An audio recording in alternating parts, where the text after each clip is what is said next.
네, 안녕하십니까. 미디어오늘 정상근 기자입니다. 예. 자, 무슨 뉴스 갖고 오셨습니까? 네, 그 2008년에 그 예. 삼성 특검이 있었을 때, 아하. 네, 당시 삼성그룹이 사회에 환원하기로 했던 그 차명 계좌의 자산이 예. 2조에서 6조 원으로 불어났다는 한겨레 보도입니다. 환수 안 했어요? 환수 아직 안 했죠? 그럼 이제 좀 불려서 환수하려고요? 그러게요. 이거를 뭐 재테크를 하려고 하는 이제 불려서 환수하면 건지. 되네. 그러면 2조 환수하기로 했으니까 네. 6조로 늘었으니까 4조를 먹고 2조만 환수하는 거 어떻게 되는 거예요? 이제 6조 다 환수하는 거예요. 그게 지금 되게 애매합니다. 뭐 굉장히 복잡한 얘기들이 왔다 갔다 하고 있는데 네. 뭐 여기에 뭐 상속세를 물려야 한다느니 뭐를 해야 된다느니 뭐 이런저런 얘기가 많거든요. 그러니까 이걸 좀 개요를 좀 말씀드리면 금융감독원이 최근에 그 국회에 보고한 그 이건희 차명 계좌 관련 점검 결과를 보면은요. 그 이건희 회장 삼성전자 회장은 2007년 말에 총 1229개 차명 계좌의 그 주식 1조 7,829억 원을 비롯해서 네. 예금 2,918억 원, 뭐 채권 899억 원 등 총 2조 1,646억 원 가량의 비자금을 가지고 있었는데 예. 이 중에 그 차명 계좌의 그 주식 1조 7,829억 원어치가 네, 이게 엄청나게 폭등을 해서 주식이 많이 올랐잖아요. 그래서 많이 늘어났다라는 겁니다. 근데 당시에 이 비자금 관련해서 좀 결론이 되게 황당했었잖아요. 이게 삼성 특검이 김용철 변호사의 폭로로 인해서 생겨났고, 그래서 특검이 조사를 하던 중에 이건희 회장의 차명 계좌를 찾아냈는데, 그때 삼성에서 했던 해명이 이거는 그 선대 이병철 회장으로부터 물려받은 돈이지 이게 우리가 뭐 비자금을 조성을 했던 게 아니다. 네, 이렇게 얘기를 했었거든요. 그 상속세 안 냈대요. 상속세를 안 냈죠. 그럼 뭐예요? 선대 이병철 회장으로부터 물려받은 상속세를 내지 않았으면 탈세고. 그렇죠. 차명 계좌로 그냥 자기 돈 갖고 있으면 그것도 비자금이죠. 비자금이고. 네, 횡령을 한 거죠. 예. 근데 그 이후에 이게 삼성 쪽에서 이거는 상속재산이라고 하니까 네, CJ 이재현 회장의 부친인 이맹희 예. 네, 저 회장이 그렇죠. 이맹희 회장이 형이죠. 네, 이건희 회장이 형이니까 이거 상속재산이면은 나눠야지라고 해서 재판을 걸었던 거예요. 근데 그 재판에서는 또 이건희가 이겼죠. 네, 이건희가 이겼습니다. 이건 상속재산이 아니다라고 했던 건데요.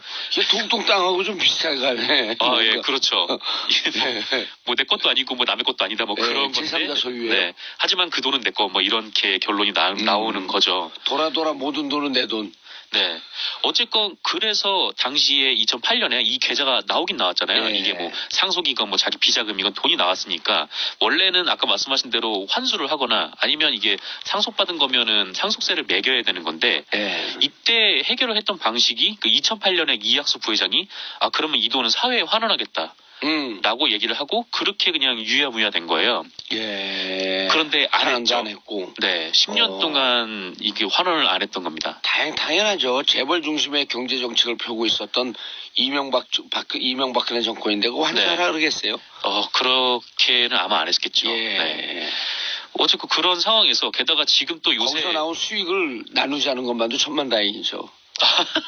네, 이 그렇죠. 얘기는 나눴을 수도 있으니 검찰 조사해라 이런 얘기예요. 그렇죠. 뭐 어쨌건 뭐 삼성 돈으로 갖다가 이제 정유라를 막 지원을 해줬으니까. 그렇죠. 네, 요 비자금까지 건드렸는지 잘 모르겠습니다만.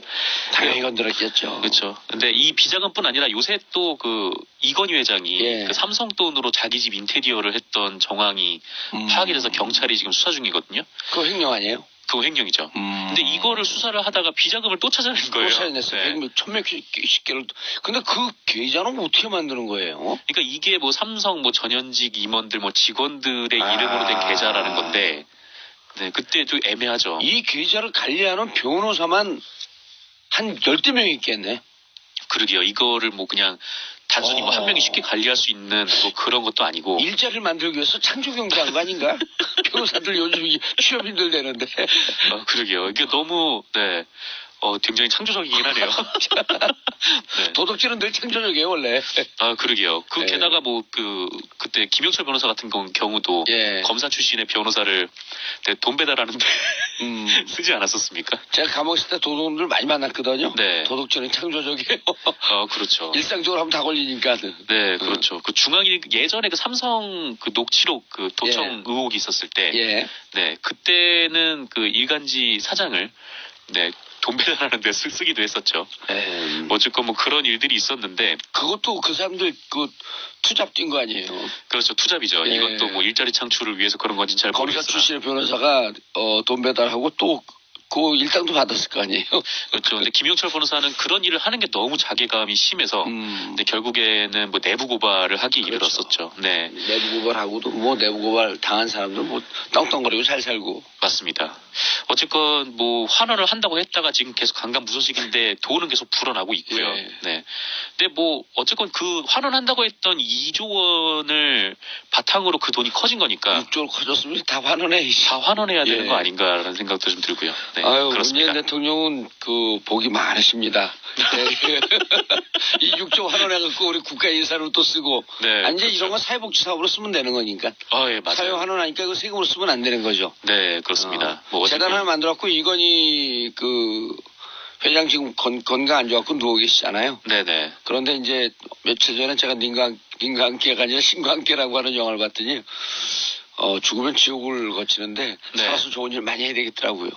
그러게요. 예. 이건희 회장님을 위해서도 빨리 그렇죠. 좋은 일을 쓰도록. 6조 사회 환수하고 네, 예. 그렇습니다. 지옥불을 잘 통과해 주시기 바라겠습니다. 나중에라도. 자, 다음 뉴스. 그 자유한국당 홍준표 대표가 대구 지역 당협위원장에 지원했다고 합니다. 예, 끊임없이 우리에게 행복과 즐거움을 주세요.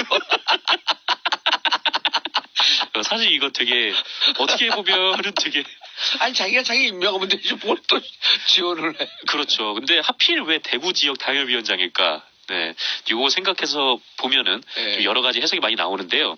그 자유한국당이 지난 3일부터 6일까지 74개 지역 당협위원장을 모집을 했는데 예. 홍준표 대표가 대구 북구 의뢰에 지원을 한 겁니다. 이곳은 현재 그 더불어민주당 홍일학 의원의 지역구이긴 한데요. 예. 네, 원래 홍준표 대표는 서울에서 활동을 했었잖아요. 그 서울 송파갑에 있다가 그 다음에 서울 동대문을에서 계속 이제 하다가 네. 그 다음에 대선 나오기 직전에는 경남도지사를 했었는데 하지만 지금 분위기 여론조사를 쭉 보면은 서울이나 경남도 좀 지방선거에서는 좀 불안하죠, 자유한국당이. 불안한데, 또 샤이 보수가 많아요. 네. 막상 투표하면 불안해요, 민주당이. 그렇죠. 뭐 민주당 입장에서는 안심할 수는 없는 아니죠. 거지만 예. 그렇다고 해도 이전과는 분명히 좀 다른 분위기가 형성이 되어 있는 건 사실인 것 같은데. 많이 좋아졌죠? 네, 이런 상황에서 홍준표 대표가 경남도 아니고 서울도 아닌 대구로 갔다라는 겁니다. 그래서 홍준표 대표는 뭐 초등학교, 중학교, 고등학교를 대구에서 나왔다고 주장을 하고 있는데 뭐 출생지는 어쨌거나 뭐 경남 창녕이고 주로 그렇죠. 서울에서 활동을 했었죠. 어쨌건 홍 대표가 뭐 대구가 내 마지막 정치 인생의 종착역이 됐으면 한다 이렇게 예. 얘기를 했는데 마지막을 너무 쉽게 보내려고 하는 거 아니냐 좀 이런 비판도 좀 나오고 있어요. 그 당 대표가 좀 험지로 나가서 이렇게 싸우는 좀 모습을 보여줘야 되는데 예. 이건 뭐 사실상 당선이 보장된 곳으로 간다. 그렇지 뭐 않아요? 이런 비판이 나오는 겁니다. 홍이라고 만만치 않아요. 그 비례대표로 민주당으로 들어왔다가 네, 그 다음에 비례대표로 들어오자마자 바로 그 지역에 네, 대구 북구을이에요? 네, 북구 지역 북구을인가요? 그냥 북구인가요? 북구을입니다. 북구을이죠. 네, 거기 갖고 4년 동안 비례대표 하면서 자기 지역구 의원처럼 닦았어요. 그래갖고 그런데 이제 김종인 대표가 들어와갖고 네. 2016년 2월 컷오프 당했잖아요. 됐죠. 네. 근데 무소속으로 나가서 당선이 됐어요. 당선이 됐어요. 네. 어쨌건 그 대구라는 지역의 상징성이 있는 건데 거기를 뭐 혼자 이름으로 뚫어내신 거죠. 예. 그렇게 해서 다시 그런데 이제 더불어민주당 돌아오셨는데 홍일학 의원이 그렇게 컷오프 되니까 그 다음날 김부겸 지금 그 안행부 장관이 네, 네. 올라와서 기자회견을 해요. 컷오프 시키면 원상 복귀시키지 않으면 나도 네. 당을 나가겠다. 그러니까 그때 당시 김종인 대표가 그런 얘기를 해갖고 언론에 보도되지 않았지만 그 당직자들 깜짝 놀란 일이 있었는데 둘이 마치 돈으로 연결되어 있는 재정적 경제 공동 운명체인 것처럼 좀 부정적으로 묘사를 했어요. 어떻게 보면 굉장히 좀 위험한 얘기예요. 위험한 발언이죠. 네. 왜냐 근데 이분의 경험은 뻔한 거거든요. 네. 자기가 옛날에 정치자금법으로 걸려갖고 감옥 갔다 왔으니 정치인들은 다 그렇게 동지적 관계가 아니라 네. 동지적 관계가 돈지적 관계인 것 같은. 네, 어떻게 보면 좀 명확하게 증거를 제시를 하고 그런 얘기를 했으면 모르겠는데. 그렇죠. 그래서 그때는 뭐 깜짝 그게 놀랐어요. 아니었으니까. 네. 예. 그런데 어쨌든 무소속으로 나가서 당선이 됐죠. 됐죠. 네. 예. 뭐 어쨌건 이제 홍준표 대표가 그렇게 대구로 내려간 것에 대해서 네. 게다가 또 만만한 지방- 지역 아니에요? 거기. 네, 만만한 지역은 아닙니다만 그럼요. 어쨌거나 뭐 홍준표 대표가 뭐 수도권으로 갔어야 되지 않냐, 뭐 지방선거를 앞두고 이건 수도권을 포기한 것 아니냐, 좀 이런 비판도 나오고 홍준표 있습니다. 대표 문제는 그러네 사부 보수의 품격 정종 브라더스 정두원 정태곤 또 이분들 완전 전문가거든요. 아, 네. 훨씬 더 잘 한때는 아시겠네요. 같이 당을 하고 그랬었기 때문에. 네, 이거 재밌는 거 조금 더 하려고 그랬더니 4분 넘겨야 되네. 그렇습니다. 자, 다음이요. 네, 앞으로 소방차가 긴급 출동을 할 때 예. 불법 주차된 차량이 예. 훼손돼도 보상할 의무가 없어지게 됩니다. 법이 바뀌었나요? 네, 그 소방기본법이 개정이 됐어요. 아하, 네. 이게 계속 몇 개월 동안 안 되고 있다가 네네. 충북 제천 얼마 전에 그렇죠. 그 불났던 곳 소방차가 진입을 진입을 못했다고 못 하죠. 잡고 돌아가고 진입하면서 골든타임을 놓쳤다. 네네. 게다가 또 그 차를 이제 불법 끌어내면은 주차됐을 경우 합법적인 주차 공간 말고 네, 불법 불법입니다. 주차됐을 경우 어차피 합법적인 주차라고 하면은 예. 소방차가 지나갈 수 있게 그게 다 배려되어 그렇죠. 있기 때문에 예. 이제 불법 주차를 대상으로 하는 거고요. 기존에는 불법 주차됐을 경우라고 할지라도 파손하게 되면 파손에 대한 책임을 졌는데 네. 이제는 파손에 대한 책임을 짓지 않는다. 네, 그렇죠. 그리고 우선 불을 끄는 인명을 먼저 구하는 게 인명을 먼저 우선이니까. 구하는, 네. 그 소방기본법 개정된 부분에 따르면 이 소방관이 정당한 구조 활동을 하다가 발생한 그 형사상 책임을 감경 면책해 주는 것이 골자인데요. 예. 기존에는 긴급 조치로 발생한 피해는 뭐 각 시도지사가 보상을 한다. 뭐 이렇게 돼 있었긴 했는데 예. 이게 절차에 대한 규정이 없어가지고 아하. 이게 잘 시행이 안 됐다고 해요. 그래서 예. 뭐 구조 활동을 하다가 뭐 문 같은 게 뭐 파손됐을 경우에 소방관들이 직접 자기 돈을 물어주는 경우가 종종 있었다고 합니다. 예. 뭐 자주 있었다고 하는데 하지만 개정안에는 이 손실보상 심의위원회를 설치를 해서 뭐 이런 일이 없도록 하고 뭐 보상 금액도 대통령령에 위임을 해서 따로 규정을 마련한다고 하는데요. 예. 이 중에 불법 주차한 차량에 대해서는 손실이 발생을 해도 보상을 하지 않는다. 네, 그런 이제 조항을 명문화를 했다는 겁니다. 예. 네. 이런 거 세 글자로 뭐라는 줄 알아요? 뭐라고 하는데요? 짝짝짝. 아, 네. 예, 박수를 보내줘야 될 거죠. 모처럼 국회의원들이 바꿔한 거예요. 두 글자로 줄일 수도 있겠네요. 뭐라고요? 짝짝. 한 글자로도 줄일 수 있어요. 다음 소식 한 글자로 쫙. 예. 다음 소식 넘어갈까요? 탕수육을 두 글자로 줄이면 뭔지 아세요? 탕슈. 어떻게 아세요? 이 좀 기본이죠. 아니 영어로 뭐라 그런지 아세요? 아, 영어로요? 예. 영어는 잘 모르겠습니다. 슈탕 거꾸로. 아, 네. 되게 좋아하시네요. 예, 행복해요. 네. 장윤성 기자 머리 하셨네.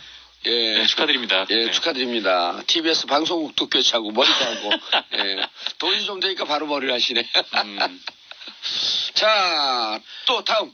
예, 제주도와 중국 사이의 공해상에서 예. 그 유조선과 화물선이 충돌해서 32명이 실종된 사고가 있었습니다. 예. 6일 밤 8시께 벌어진 일인데요. 그 제주 서귀포에서 남서쪽으로 311km 떨어진 공해상에서 이란에서 원유를 싣고 한국으로 오던 8만 톤급 유조선과 예. 곡물을 싣고 가던 4만 톤급 화물선이 충돌하는 사고가 벌어졌습니다.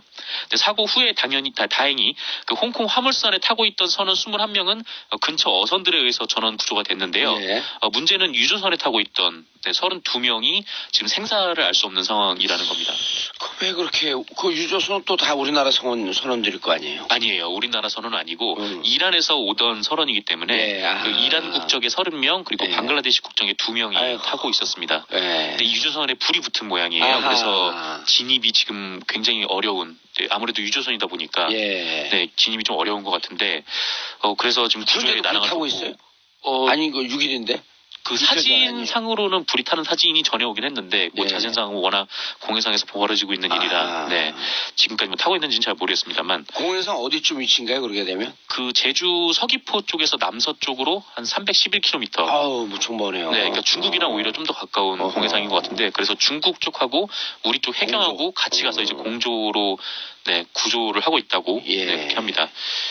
그래서 아유. 모두 좀 구조돼서 기적적으로 예. 네, 가족 품으로 좀 돌아가셨으면 좋겠습니다. 그 공해상에서 어떻게 공해상에서 그 넓은 데서 그 부딪히죠? 그러게요. 그 워낙 어둡다라고는 해도 그래도 좀 워낙 큰 배인데 이게 그다음 레이더를 켜놓으면서 움직이기 때문에. 네, 뭐 8만 톤급이랑 4만 톤급이 부딪혔다는데 그러니까요. 이렇게 큰 어마어마한 배들이 큰건데. 좀 피하지 못했던 이유가 뭘까 좀 궁금하긴 하더라고요. 아니 큰 배가 육안을 발견하고 나면은 그 피하기 힘들다 그러더라고요. 아, 그래요? 워낙 이제 커서. 그 급변침을 해야 되는데 네네. 급변침도 잘 하기가 힘들고 그렇기 때문에 육안으로 발견하고 나면은 그때는 이제 거의 뭐 충돌의 그 가능성을 피할 수 없다고 보는데 네. 그럼 이제 레이더를 확인하고 그러면서 그 가능 그 이해가 잘 안 가네. 그러게요. 레이더에 분명히 뭐 잡혔을 텐데. 예, 네. 그 레이더를 보고 운행을 하던 뭐 항해사 이런 분들이 좀 실수했든지 이랬겠죠. 아니면 항법 장치가 잠깐 고장이 네, 났다든지. 이게 뭐 불법 배도 아니고 예. 뭐 유조선이랑 화물선이었으니까요. 아이고 참 이런 사고가 좀 안 났으면 좋겠는데. 네, 그렇습니다. 자 포항시. 네, 그 경북 포항시가 시승격 70주년을 맞아서요. 예. 그 30억 원 상당의 대종 제작을 추진해서 논란이 되고 있습니다. 그 내년이 얼마요? 30억이요. 네, 내년이 70주년인데 예. 그 희망 대종, 그러니까 큰 종이죠. 네, 예. 큰 종을 만들겠다라는 거예요. 그래서 태스크포스를 출범을 시킨다고 하는데 그 전문가 30명을 뽑아서 뭐 종 디자인 그리고 설치 장소를 결정할 예정이라고 합니다. 예. 근데 이 종을 만드는데 15억, 그 종각을 제작하는데 15억인데 네, 지진이 벌어진 곳이죠. 포항은. 알겠습니다. 네네. 지진에 좀 더 신경 써요. 종 만들고 있으면 어떡합니까? 자 정상 기자 인사하시고요. 네, 감사합니다. 예, 저는 광고 듣고 2부 돌아오겠습니다. 채널 고정하소서.